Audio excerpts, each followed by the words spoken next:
Welcome back up to the short game area. You've just caught me practicing my chipping ready for the winter. The ground conditions are changing, there's worm casts appearing, the ground's getting softer. Those of you who struggle with chipping probably find it harder in the winter because your poor strikes are punished a lot more heavily, as you'll know. So today I'm going to run through some really good basics of a chipping technique which will serve you well forever, through winter or summer, and with a bit of practice you can really improve your chipping. So watch on, about 5 minutes we'll get this cracked.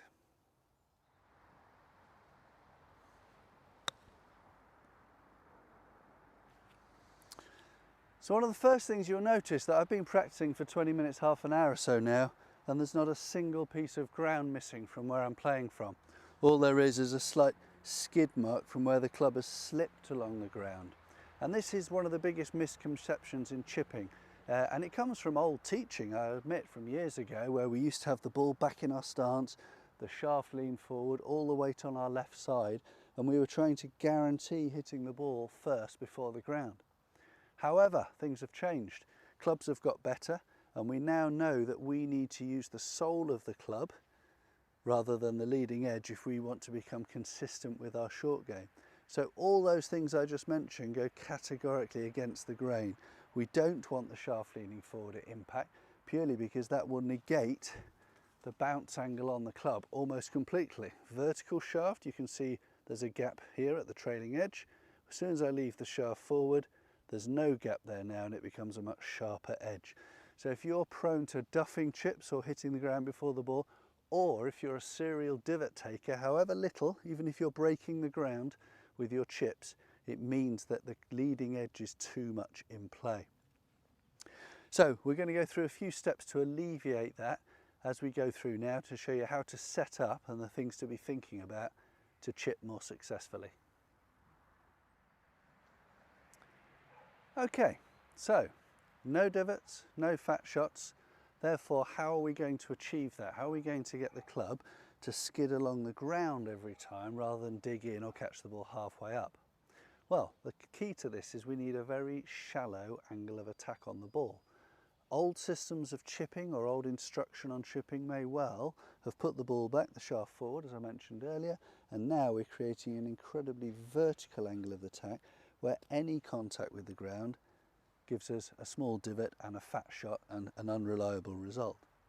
We're going to change things up now to give you a shallow angle of attack.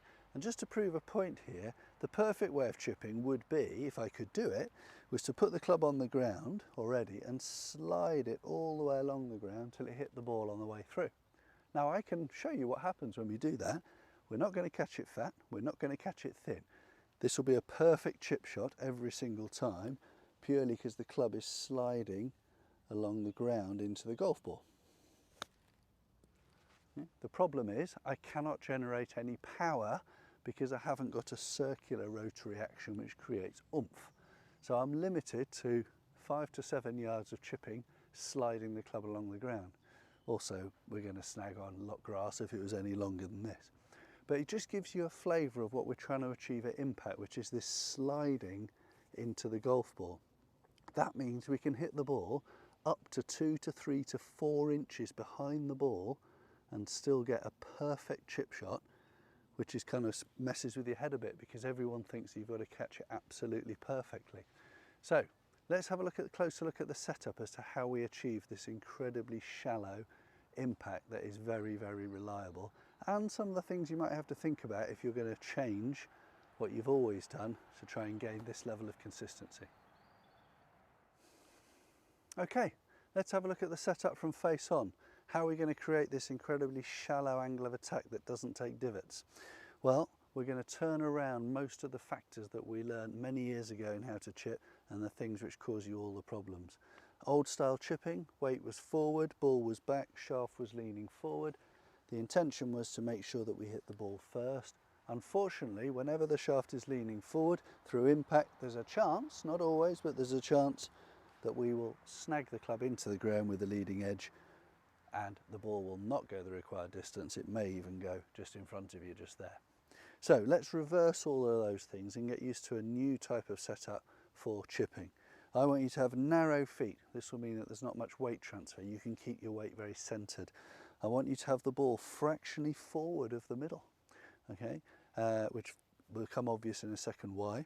And also I want, when you address the club, I want you to stand a lot closer to it than you would for a normal shot. I'm around about 10 inches or so away from the ball, and the shaft I want to be completely vertical, no shaft lean at all.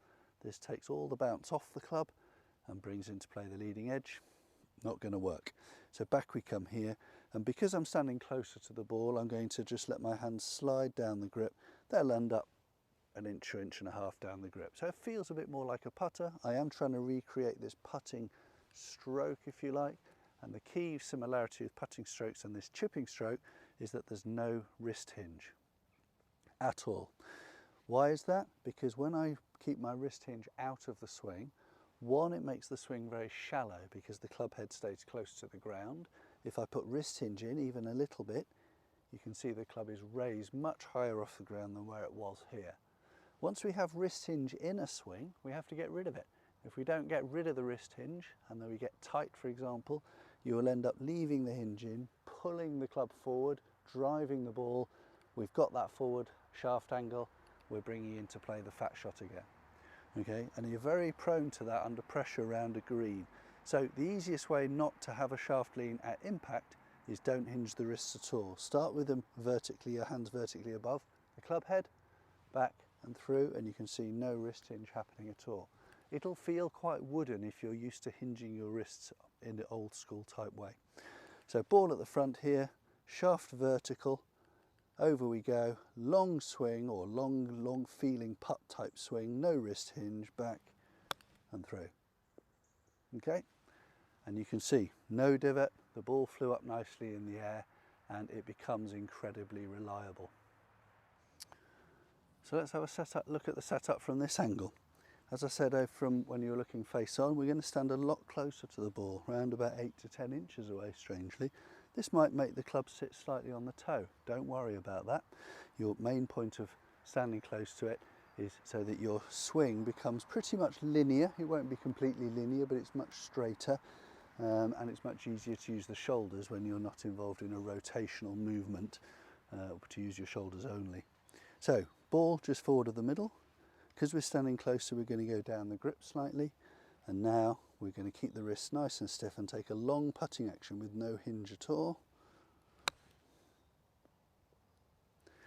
Go on then, just shot. And we can get away again, no divots whatsoever, no sign that I've been here.